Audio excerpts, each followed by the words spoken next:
This channel wouldn't be possible without the support from you guys. And if you're looking for an easy way to help support the channel, make sure you like, share, and subscribe. And another easy way to help out the channel is by supporting me directly by becoming a patron. There are many benefits to being a patron, and the best way to help grow this channel is with the help of you guys.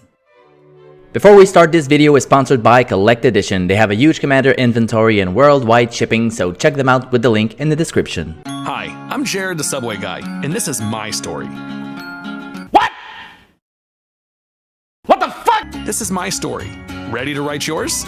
Jared sure came a long way from being a fat, foot-long eating pig, but he's back and he's here for his throne. He's a Naya color 3/3 human warrior. When Jared true Heir enters the battlefield, target opponent becomes the Monarch. You can't become the Monarch this turn. If damage would be dealt to Jared while you're the Monarch, prevent that damage and put that many +1/+1 counters on it. The power level of Jared may not seem obvious at first, but it's clear he has the potential to be a powerhouse of a commander. His foot long may not seem like much, but give him 2 cookies and a Diet Coke and he's ready to satisfy anyone's hunger. The goal of the deck is to cast Jared, then become the Monarch, then cast huge creature damage spells to wipe the board and pump Jared up, all the while we protect him on our way to victory. The deck has a Voltron/control feel to it, so it sure isn't your traditional Naya deck, that's for sure. First off, we'll take a look at our Monarch cards, just in case we're having trouble becoming the Monarch again. Then our mass damage and shenanigans, the sauce of the deck and the salt of the deck as well. Then let's give Jared a hand with even more damage, equipments, enchantments, you name it. And to finish off our protection package, just in case. As usual, this is just a guide set to give you ideas on how to build Jared, and if you have a different vision of the deck, please share your thoughts in the comment section. So first off, Monarch. Like I said before, just in case we can't attack our way to being the Monarch, we can just cast one of these cards instead. Archon of Coronation. It's a 6 mana 5/5 Archon flying. When Archon of Coronation enters the battlefield, you become the Monarch. As long as you're the Monarch, damage doesn't cause you to lose life. Not today. Hey, coronating is always nice. I remember when I was young, my grandpa used to tell me, "Hey you, stop coronating, you little fucker." Ah, grandpa, may he rest in peace, that old douchebag. Palace Jailer is a nice 2-for-1. It's a 4 mana 2/2 human soldier. When Palace Jailer enters the battlefield, you become the Monarch. When Palace Jailer enters the battlefield, exile target creature an opponent controls until an opponent becomes the Monarch. He always comes back.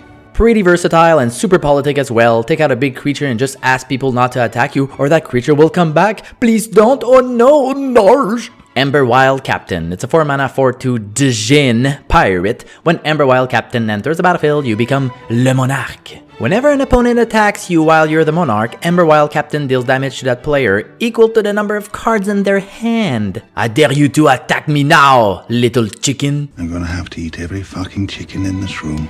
Skyline Despot. What's a despot? Who knows? You know nothing. It's a 7 mana 5/5 dragon flying. When Skyline Despot enters the battlefield, you become Le Monarque. At the beginning of your upkeep, if you're the Monarch, put a 5/5 red dragon creature token with flying onto the battlefield. Like my dead grandpa used to say, "Once a despot, always a despot." May he rest in peace, that smelly inbred goblin. Regal Behemoth. It's a 6 mana 5/5 trample. When Regal Behemoth enters the battlefield, oui, you become le Monarch. Whenever you tap a land for mana while you're the Monarch, add 1 mana of any color to your mana pool. Le pretty sweet card and le pretty big body. You'll be down and glad to cast this next card, Downglad Regent. So dumb. It's a 7 mana 8/8 elk. When Downglad Regent enters the battlefield, you become the Monarch. As long as you're the Monarch, permanents you control have hexproof. Huh? Really good card on the curve to protect Jared and all his kids. Uh-oh. We are playing the 3 courts in here as well. Court of Bounty, Court of Grace, and Court of Heir. They're gonna turn any game into a game of thrones. Get it? Thrones?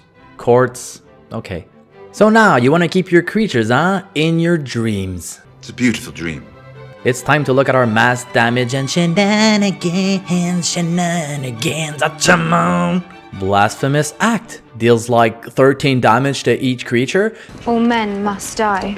So like basically wiping every dude in play, and then if you're the Monarch, like putting 13 +1/+1 counters on Jared, and then like you can attack freely with like your 16/16 Jared. So basically this is the bread and butter or the peanut butter of the deck. You put the Monarch in play, on your next turn steal back the Monarch if you lost it, and then cast like big explosion spells to wipe everything but Jared. That's pretty gnarly, dude. Magma Quake deals X damage to each creature without flying and each Planewalker at instant speed, wiping most of the board and pumping Jared at instant speed. Keep this in case someone attacks you. Rolling Earthquake deals X damage to each creature without horsemanship and each player. Let's just hope you're not playing against a horsemanship deck, but I think you'll be fine. Chain Reaction deals X damage to each creature where X is the number of creatures in play. Let's just hope you're playing versus a Cranko deck. I think you're making a terrible mistake. Solar Blaze is similar, each creature deals damage to itself equal to its power. And Star Extinction, what the baloney? It's a 7 mana red sorcery, destroy target land. Okay, Star Extinction deals 20 damage to each creature and each planeswalker. I will punish you. Then put 20 +1/+1 counters on Jared. He's now a 23/23 creature, no other creatures on the board. Attack the player that annoys you the most and kill him with your commander damage. Feels good. So these are the best, fuck the rest. Well, whatever, play whatever you want. Now, what other cards are really good with mass damage spells? Let me give you some advice, bastard. Stuffy Doll effects. It's a 5 mana 0/1 construct. As Stuffy Doll enters the battlefield, choose a player. Stuffy Doll is indestructible. Whenever Stuffy Doll is dealt damage, it deals that much damage to the chosen player. Tap, Stuffy Doll deals 1 damage to itself. So chaining these mass damage spells while you have a Stuffy Doll effect in play is just amazing. He takes care of any unfinished business. It's a trick.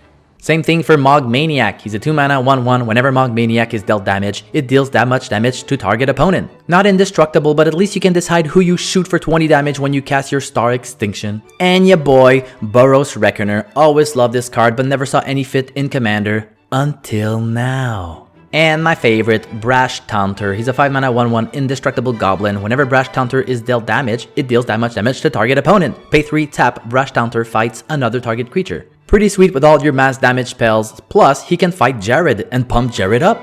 Madness. Madness and stupidity.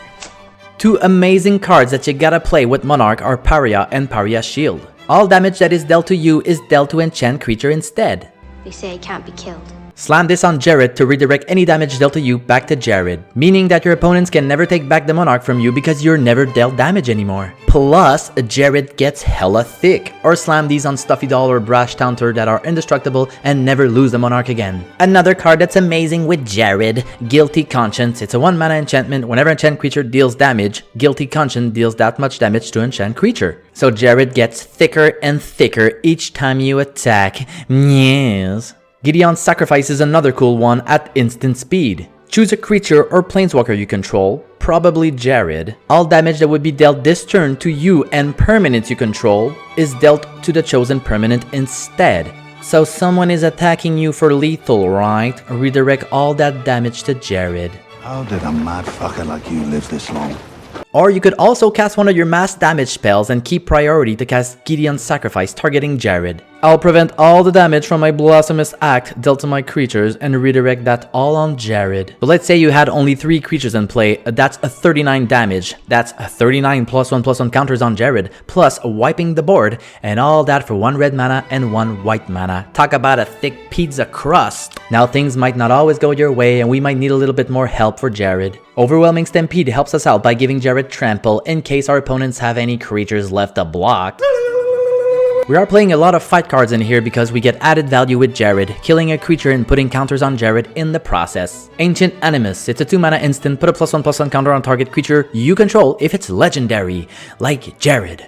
Then it fights target creature and opponent controls. I will hurt you for this. It's a pretty sneaky card that acts as removal and pumps Jared as well for the damage he'll be taking. Same thing with Kalni Ambush. It's a 3 mana instant, target creature you control fights target creature you don't control. And it's a land, so it counts in your land spots. And Cartouche of Strength does a bit of everything. It's a 3 mana green aura. When Cartouche of Strength enters the battlefield, you may have enchant creature fight target creature and opponent controls. Enchant creature gets +1/+1 and has trample. Wear it like armor. Jared doesn't have trample and that's annoying, that's why we play this. And Rancor. A must play for any Voltron commander that doesn't have trample, and the recursion is really nice as well. Surprise, surprise, Berserk is always here to give you that win you didn't deserve. Strike hard and true. It's a 1 mana green instant, cast Berserk only before the combat damage step. Target creature gains trample and gets +X/+0 until end of turn, where X is its power. At the beginning of the next end step, destroy that creature if it attacked this turn. Perfect for that extra salty moment before the game ends. If you think this has a happy ending.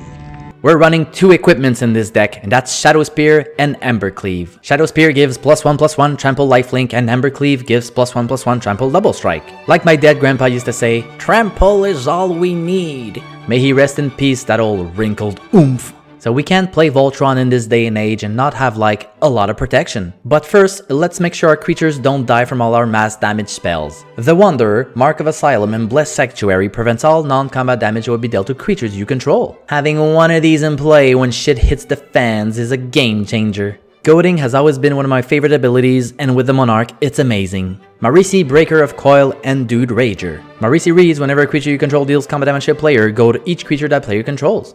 I'm not going to fight them.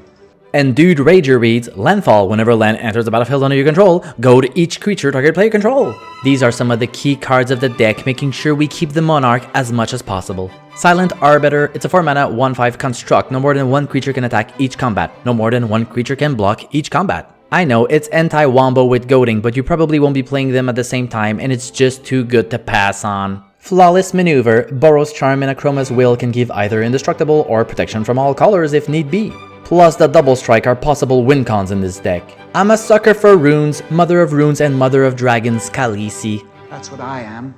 I love these cards for 1 mana, they're really annoying to deal with. Grand Abolisher is one that needs a reprint because so expensive, and I understand why. It's a 2 mana 2/2. During your turn, your opponents can cast spell or activate abilities of artifacts, creatures, and enchantments. Good in combo decks, good in creature decks, good in all the decks, am I right?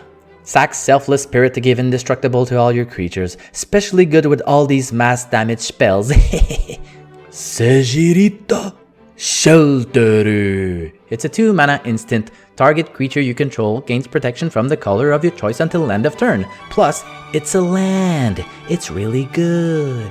And you can't talk about protection without mentioning Teferi's protection, protecting all the kids from Jared. Well, protecting Jared as well, I guess. Thanks for watching, and have a good one.